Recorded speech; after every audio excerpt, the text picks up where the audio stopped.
Thursday morning. So let's start with the prayers. Om Guru Brahma, Guru Vishnu, Guru Devo Maheshwara, Guru Sakshat Parbrahma, Tasmai Shri Guruve Namaha. Om Bhubhuva Swaha, Tatsavitrvarenayam, Bhargo Devasya Dhimahi, Dhiyo Yo Naha Prachodayat, Asto Ma Satgamya, Tamso Ma Jyotirgamya, मृत्योर्मा अमृतं गम्य ओम सहनावतु सहनौ भुनक्तु सह वीर्यं करवावहि तेजस्विनावधीतमस्तु मा विद्विषावहि ओम शांति शांति Shanti Om. So before the class I was telling you that this class is about Atma and Paramatma.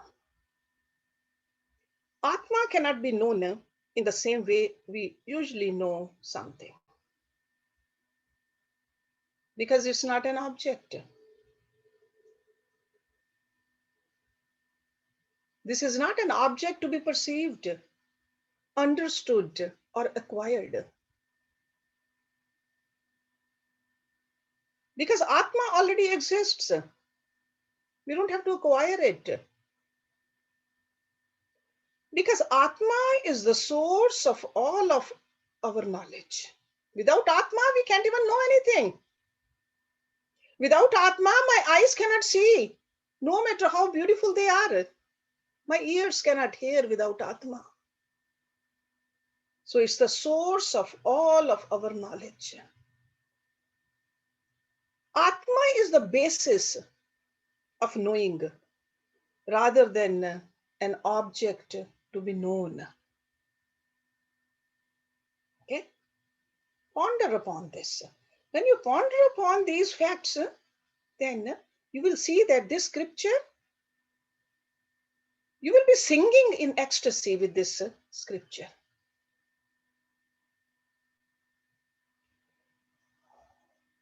To really understand all this, you need faith, Shraddha. It's not a blind faith. Faith is that my belief in what I don't know, so that I may come to know what I believe in. That is faith. So we don't know, but I know that it is there. And with all this knowledge, just like Raj mentioned the Kripa, Guru Kripa or God Kripa, having a faith that Kripa is there, I just got to do my part. And this is a bhakti too. There cannot be bhakti without Shraddha. And when you have a Shraddha, bhakti is there. Seeking for your own real nature as the eternal Atma is true bhakti. Sometimes we just think that rituals are bhakti. With the help of the rituals, we need to know who we are. And once we know who we are, we see that we are part of everybody else. That's a real bhakti. So remember, this is what we learn in all the scriptures actually, but in this Avadhuta Gita, that Dattatreya ji is singing all this from that point of view. Because there are two ways to acquire knowledge. I'm sure you're all familiar with them. There's a ascending process and there's a descending process. Ascending process is in which we utilize our senses, mind, intellect to explore. That's ascending. We discover, we conclude about the nature of the truth. To know anything in this world, all these sciences which we talk about, which we learned in our high schools and colleges, that was an ascending process. We used our senses, we used our mind, we used our intellect to know something. But then there's a second way of knowledge. That's called a descending process, where we simply receive the knowledge from a proper source.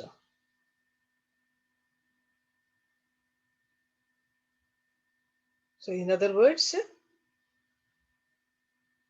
we receive knowledge from a perfect source, and we are assured that it's flawless.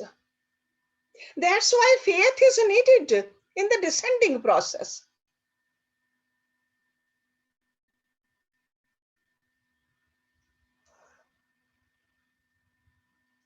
It's almost like if we wish to know who our Father is, we don't need to conduct experiments. Simply ask your mother. That proper source will tell you. The same way about God, ask Guru. Guru will tell you where God is, what God is, how to attain Godhood also. That is called a descending process from the source itself.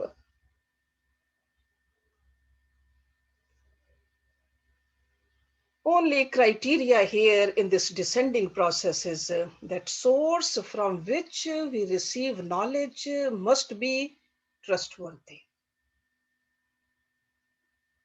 Trustworthy.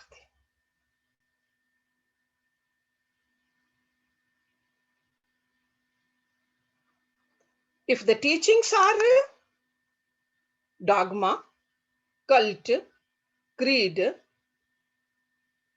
all we see is a propagation of cults and the creeds. So for this divine knowledge, there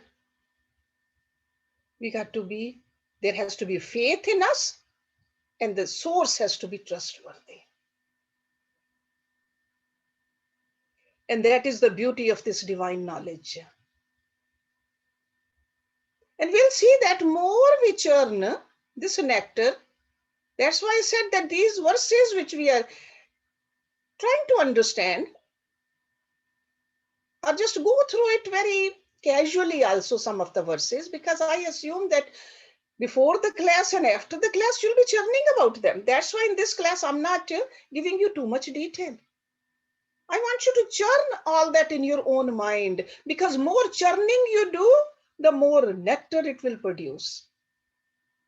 Otherwise, no matter how much churning I do for you, you are not going to feel that nectar. So make a habit of just reading at least 1 or 2 verses every day and see what you get out of it, because language is simple and I'm giving you the meaning, word by meaning also. And then just see that what does it really mean to you? So this source is flawless because it's coming from an avatar. Avatar who did not want to make his name famous. That's why Dattatreya, how many people really know about Dattatreya? He didn't even want many disciples or any disciple. He was just immersed in this Brahma himself. Those students or the yogis or the young saints, they saw that. What and who he is. And they were drawn towards him. And that's where this knowledge came from. There was no dogma, no cult. He didn't want to become popular. He didn't want to establish the ism. That's why I say that this Avadhuta Gita is very powerful, but we have to have faith in it. And we got to learn how to churn it in our own mind. You'll see that. You'll be constantly singing these verses. Try to memorize a couple of them. Okay, so with that, I would like you to open your pages on verse number 53 today. We are still on chapter 1. Chapter 1 is the longest chapter. He says, Janami te param rupam pratyaksham gagan upamam yatha aparam hi rupam yat marichi jal sanibham. Janami. I know. See, like a janana. Janami. I know. Te means your. Param, supreme. Rupam, reality. Pratyaksham, directly perceivable. Pratyaksha, like a clear. Gagan, sky or space. Upamam, like. See, upama is like a giving an example. It is like that. Upama. Yat, just as. Aparam. See, param is supreme, then aparam is what? Lower. Aparam. He is therefore rupam, form. Yat means that, marichi, mirage. Jal, water. Sanibham, resembling. I know your supreme form, which is ever present. So that means the Atma is there all the time. We don't have to go somewhere to find Atma. It is present all the time. So I know your supreme form, which is ever present and all pervading like space. We think it's contained. Actually, it's everywhere. Similarly, I know your inferior form. Inferior form is what? This upma. This body. These upadhis. So I know your inferior form, which is indeed like water in a mirage. You go see mirage, you think there's a water. When you walk up to it, there's no water. The same way it is with all this temporary world. We think it's here. We think that we will find happiness somewhere. The minute we reach there, we find no, it's not what it was supposed to be.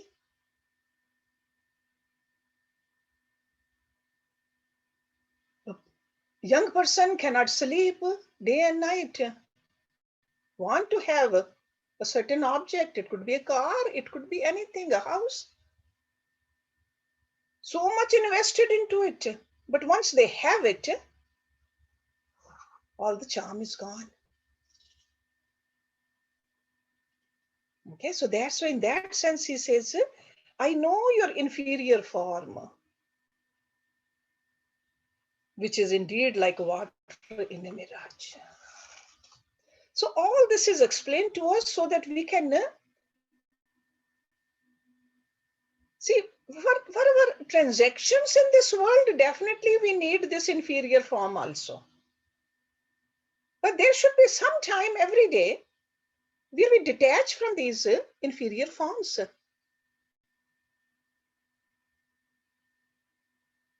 At the time of meditation, at the time of prayers, at the time of our exercise, the yoga exercise. And here and there also, when you are sitting by yourself, why keep on wondering and worrying about this inferior form? Contemplate on the higher, the supreme. You will draw strength, you will draw joy, you will draw knowledge, because that is the source to know anything else. Okay, in this world, we know that sometimes we have a choice between the higher and the lower, and we choose higher. Over here, he's clearly telling us what is supreme and what is inferior. And still, if we are drawn towards the inferior all our life, never paid attention to the supreme, that's why there's an unhappiness. That's why there's a frustration. Because Supreme does not have any frustration. There's no flaw in the Supreme. It's all bliss.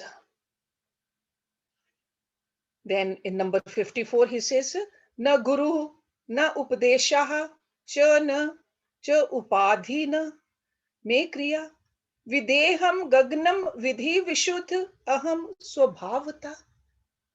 Na means not guru. We are familiar with that term. Upadesh, teachings. Cha means and. Upadhi, limitations. Me of me, kriya, actions. Videham, free from body. Gagnam, sky. Vidhi, no. Vishuddh, pure. Aham, I am. Swabhavata, by nature, like an inherent nature, swabhav.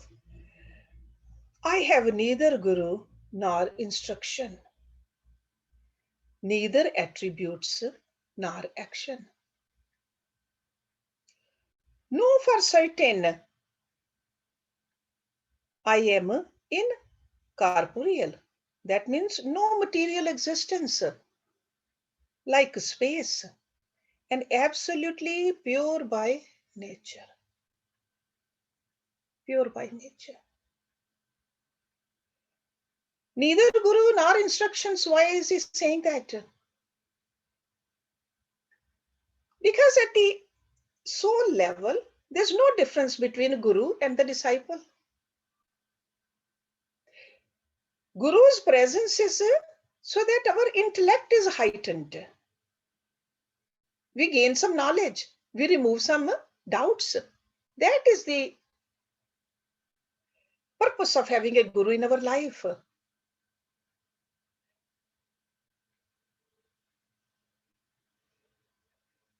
So that's why Upadesh, the instructions are given for the sadhana. When we do the sadhana, when we attain that stage, then we see Atma is the same. If man is there, I would like him to sing that bhajan today. We are towards the end. Guru and disciple, when they reach there, it's a beautiful bhajan he sings. When Guru disciple reach, it's the same place. Guru says, this is what I was looking for. This is where I'm bringing you. It's pertaining to this verse. I have neither Guru. So I means the Atma. And if we start thinking that at our level where we still need instructions and we still have lots of doubts, and we say, no, Dattatreya ji said, there's no Guru. That will be a fault. That will be a mistake. So I means the Atma. Neither Guru nor instruction, neither attributes nor actions. Attributes over here means the limitations, upadhis. The body, the mind, the intellect, all the possessions, okay, and actions. Know for certain, I have no material existence, like space, and absolutely pure by nature, absolutely pure, Vishuddha.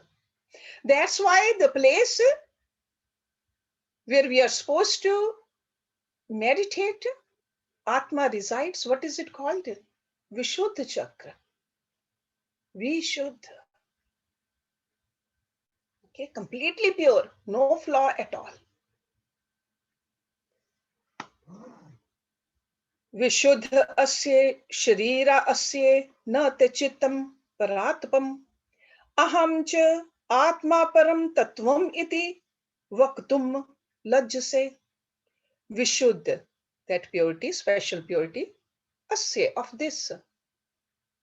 Sharir, body. Na means not, te means your. Chittam, the mind, the deeper part of mind. Chit. Parat param, higher than the highest nature. Okay.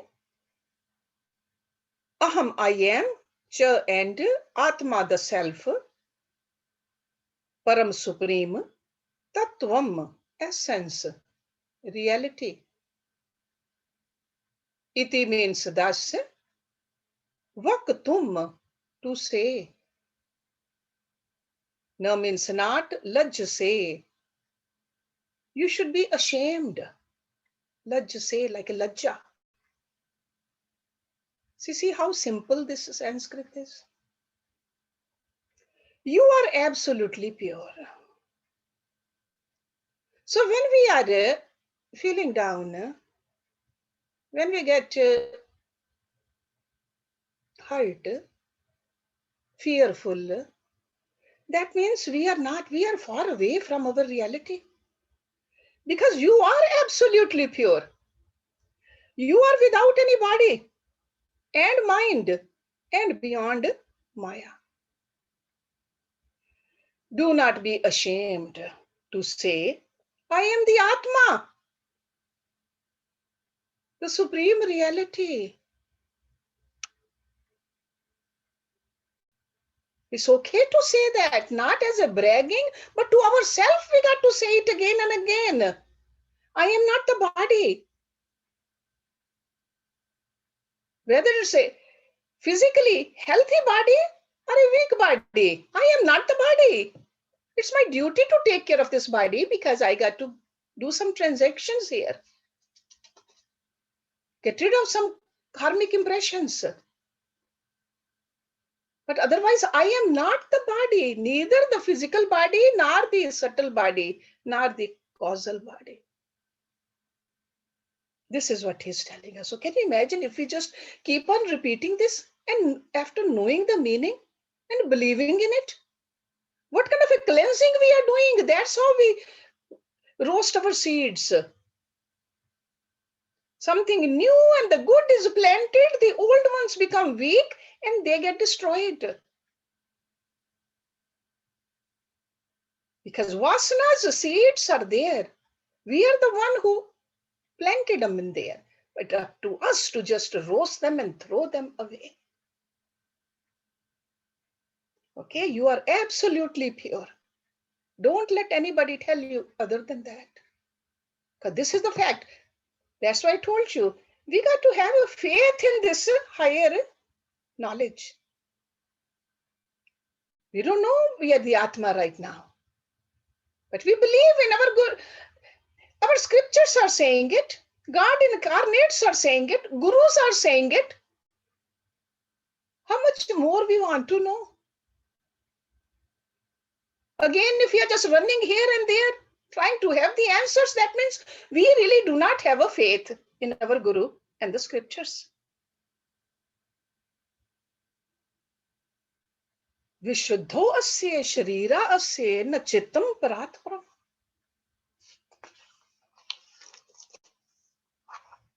Number 56. Katham rodishihi re chit hi atma ev atma atmanah bhav.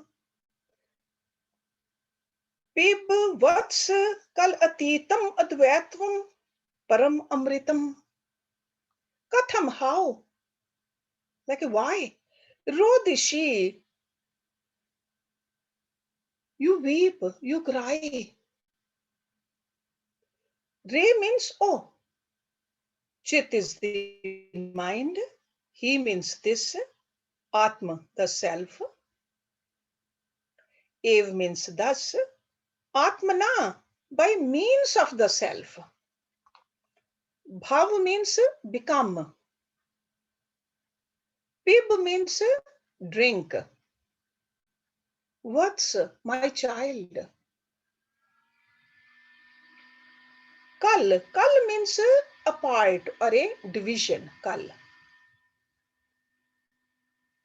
Atitam, beyond. Advaitvam, non-duality or oneness.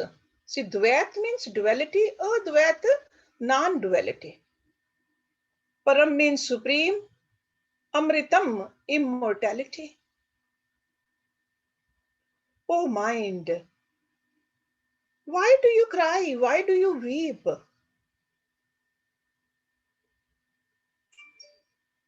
You are truly the Atma. Be one with it.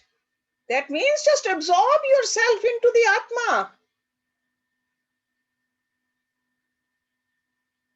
Drink, oh my dear, the supreme nectar of the boundless ocean of non-dual Brahma.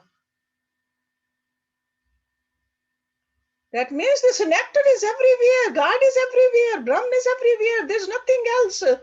Why are you crying? Why are you feeling so hopeless? Connect with that. It's always there. So nothing but Brahma. And there's nothing but bliss in Brahma. So if you are crying, if you are feeling down, if you get frustrated, agitated, stressed, that means we are totally disconnected and we are fooling ourselves. And when he says, "What's my child?" It's like what a love this Guru has for us. Just like a mother calls the child, "What's?" Or the father does. "Child, why are you doing it? Why are you being fooled by all this Maya, which doesn't have any existence?"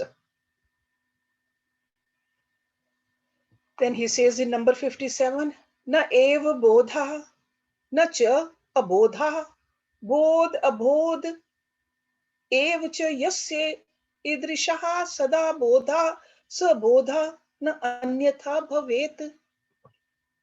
Na eva, na means not, ev means is. Bodh, knowledge of the self. Na means not, cha means and, abodha, ignorance. Bodh, abodh, knowledge with ignorance. Yasya, he who is endowed. Yasya. Idrishaha, such a person, such a one. Sada, at all times. Bodha, knowledge. Then anyatha, otherwise. Bhavet, would be. Some of the words I'm skipping because there's a na. You already know na means not. Okay, sa means he. So in the Atma, there is neither knowledge nor ignorance, nor the combination of the two.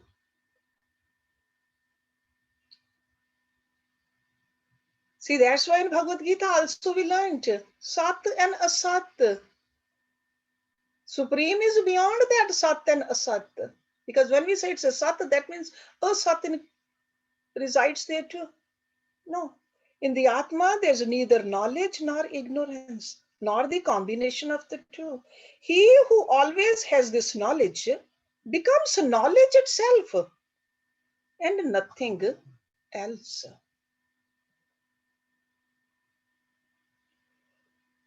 See, according to the ritualistic school, knowledge and ignorance can coexist because we see this as a darkness and light in a firefly, right? When we look at the firefly, there's a light also, there's a darkness also. So that's how the ritualistic action we do, because we are moving towards illumination, towards the light. So when a person with the sadhana has reached to this, he says that knowledge and ignorance, like day and night, cannot coexist. There's no duality, it's only one. Illumination and only illumination. So that is the knowledge of the self. When we study Mundak Upanishad, you will see that the knower of Brahma becomes Brahma. So there's no duality. It's only one. Brahmaiva Brahmavid Bhavati. Okay. So in that sense, he's talking about from a very high level.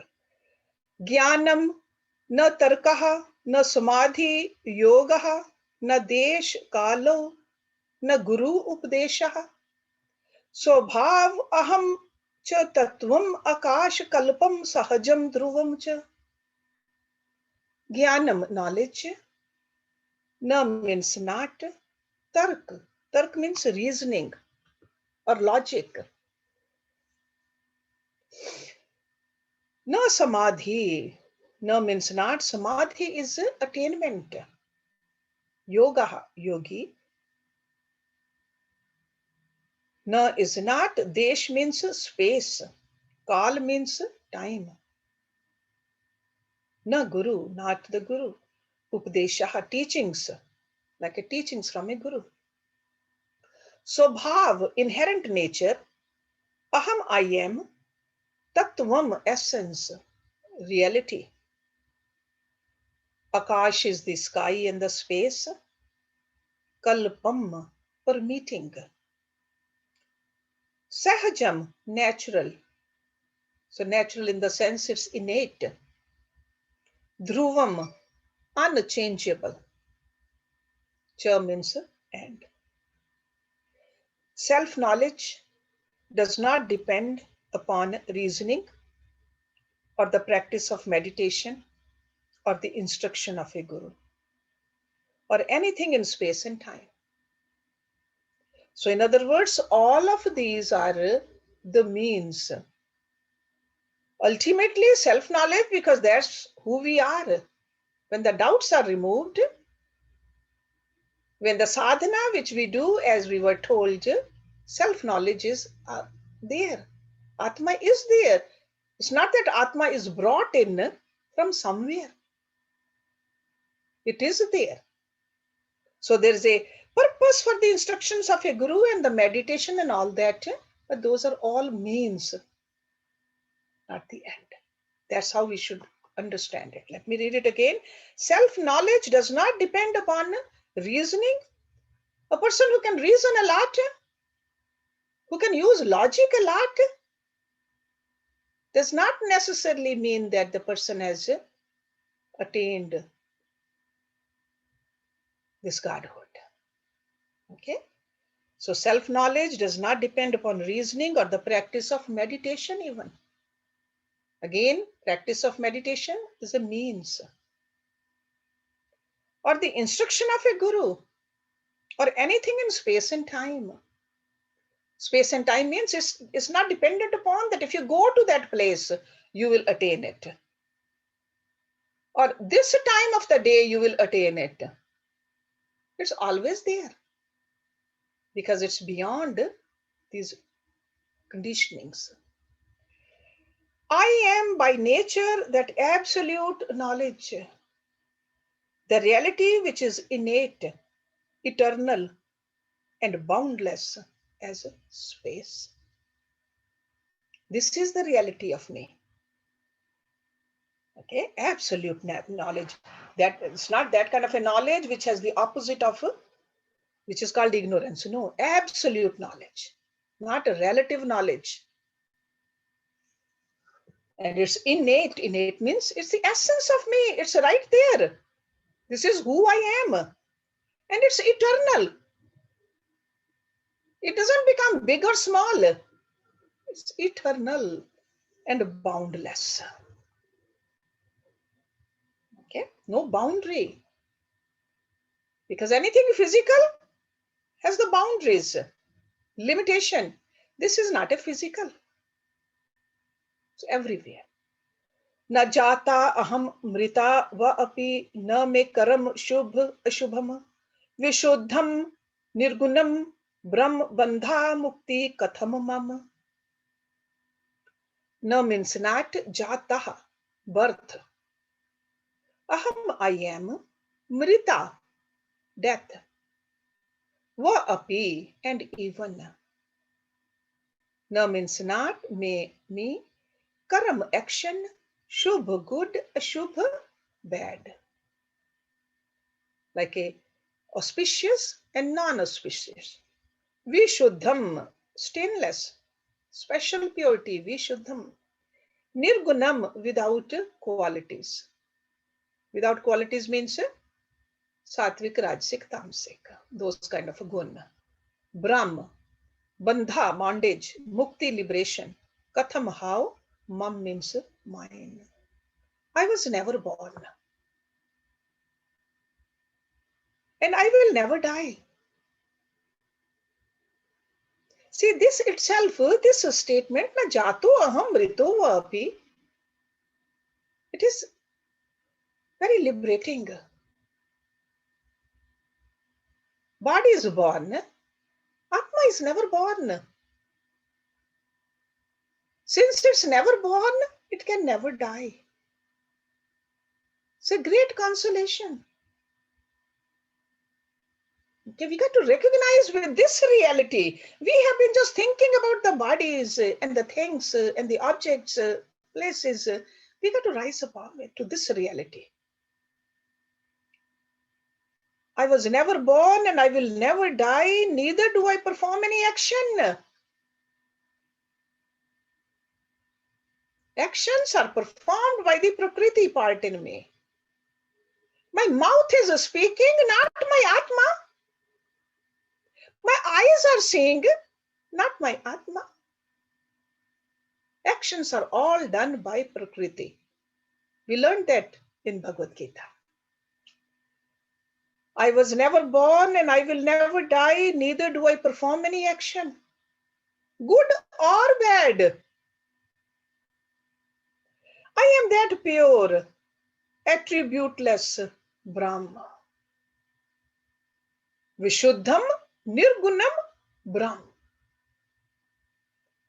How can there be a bondage or liberation for me? Okay, from that perspective, this Guru is telling us. Start identifying with the real nature of yourself. That doesn't mean that stop working.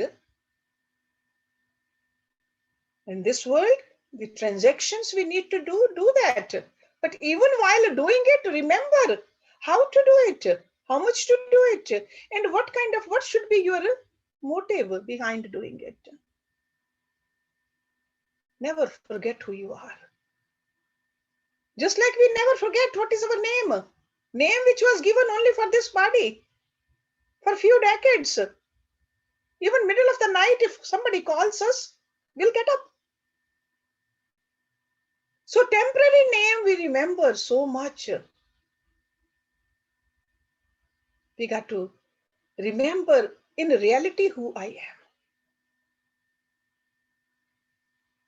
Okay, let's do one more. Then we'll stop. Number 60.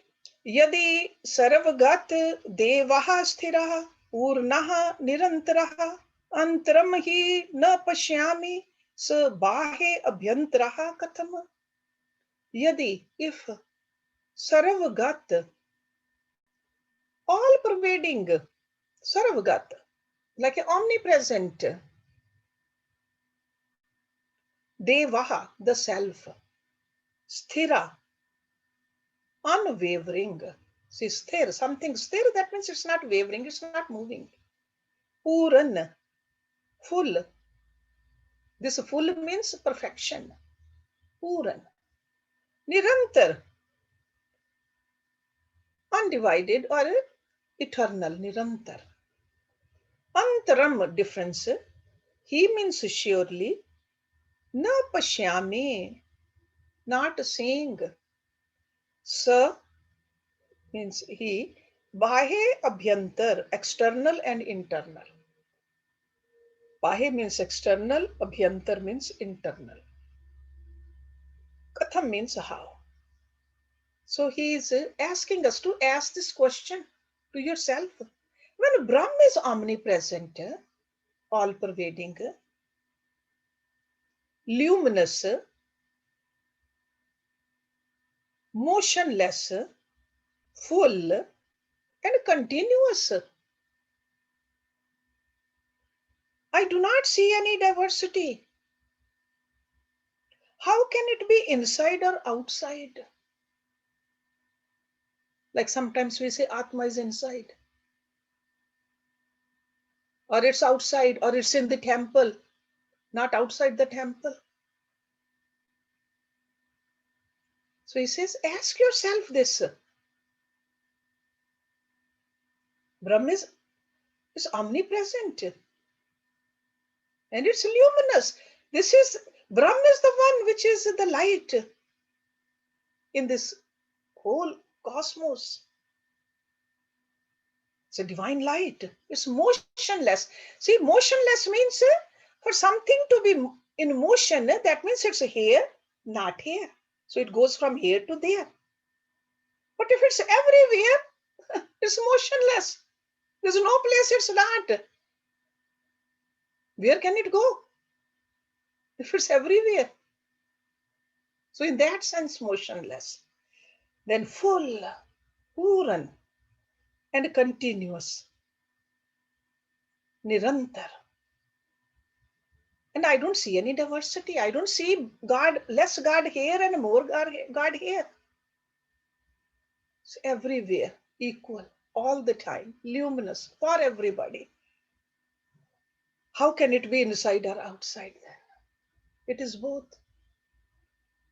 There's no upadhis on it, no limitations on it, no boundaries in it. Okay, we're going to end it over here.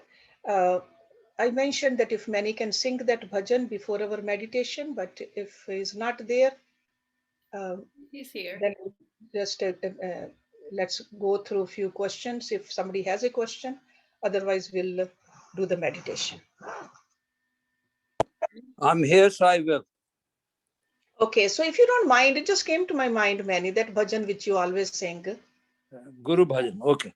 That Guru bhajan is just like when at the end Satguru says, yes, Tera bhi Guru hai, mera bhi Guru hai. Yeah. Exactly. Yes. Because sometimes we think that Guru is different than us.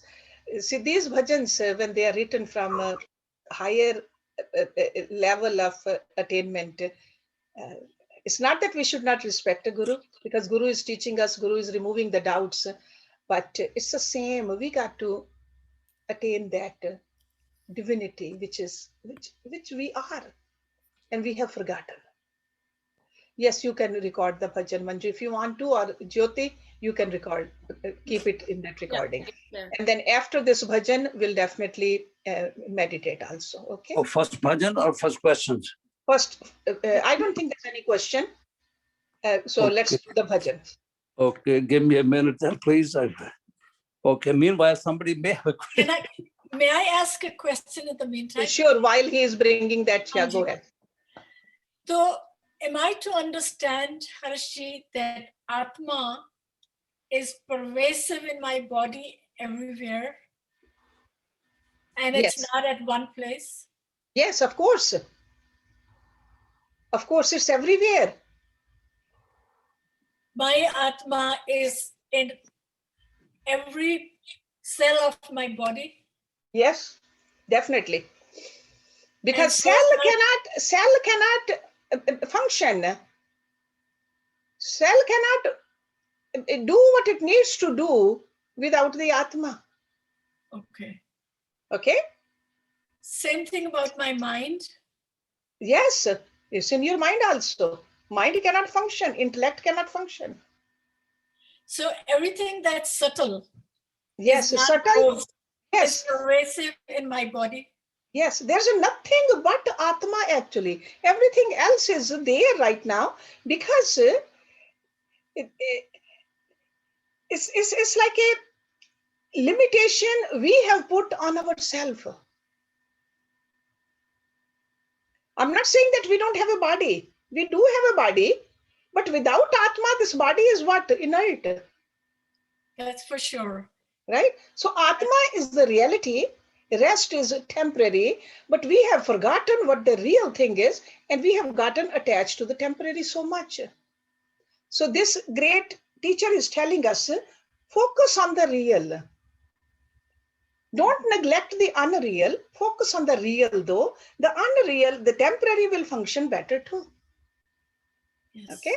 So everywhere there's an Atma. Everywhere. Everywhere. Okay, that's what he's saying. Yeah, thank you, Prem. Many, are you ready?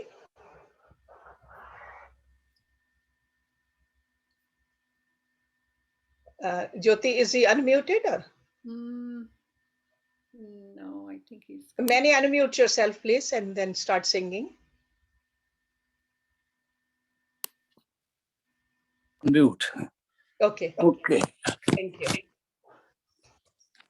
मेरे मन में जो छाए दुख दर्द मिटाए मेरे सतगुरु आए, मेरे सतगुरु आए, मेरे सतगुरु आए, मेरे सतगुरु आए, मेरे सतगुरु ऐसे मेरे मन की जो जाने, मेरे सतगुरु ऐसे मेरे मन की जो जाने, मेरा दुख पहचाने मेरा सुख पहचाने, मेरा दुख पहचाने मेरा सुख पहचाने, जब हरि को पुकारे हरि प्रगट हो जाए, जब हरि को पुकारे हरि प्रगट हो जाए, मेरे सतगुरु आए, मेरे सतगुरु आए,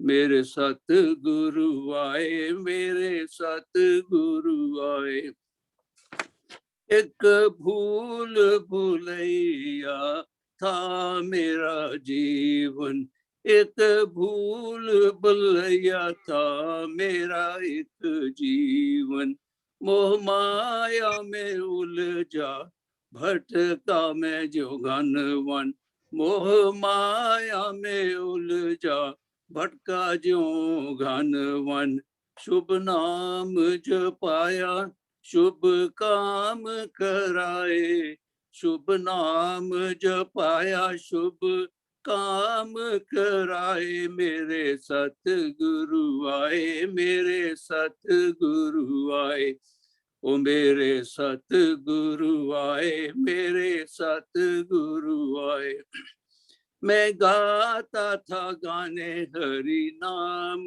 विहीने, मैं गाता था गाने हरि नाम विहीने, रोता था दिन दिन स्वप्न बीते ऊने, रोता था दिन दिन स्वप्न बीते ऊने, एक राम बताया हरि गीत गवाए, एक राम बताया हरि गीत गवाए, मेरे सतगुरु आए, मेरे सतगुरु आए, ओ मेरे सतगुरु आए, मेरे सतगुरु आए, कुसंग के मद में कोई की नहीं पूजा, कुसंग के मद में कोई की नहीं पूजा, विषयों के संग में कुछ शुभ नहीं सूझा, विषयों के संग में कुछ शुभ नहीं सूझा, शुभ संग कराया मेरे पुण्य जगाए, शुभ संग कराया मेरे पुण्य जगाए, मेरे सतगुरु आए, मेरे सतगुरु आए, ओ मेरे सतगुरु आए, मेरे सतगुरु आए। ये आखिरी स्टैंजा जो हर्ष कह रही थी बार बार, फिर गुरुवर बोले हरि परम गुरु है, फिर गुरुवर बोले हरि परम गुरु है, तेरा भी गुरु है मेरा भी गुरु है, तेरा भी गुरु है मेरा भी गुरु है, एक नाम की धारा आओ शीश नवाए, एक नाम की धारा आओ शीश नवाए, तेरे सतगुरु आए, मेरे सतगुरु आए, तेरे सतगुरु आए, मेरे सतगुरु आए। मेरे मन में जो छाए, दुख दर्द मिटाए। मेरे मन में जो छाए, दुख दर्द मिटाए। मेरे सतगुरु आए, मेरे सतगुरु आए। मेरे सतगुरु आए, मेरे सतगुरु आए। Thank you very much, Mani. Beautiful.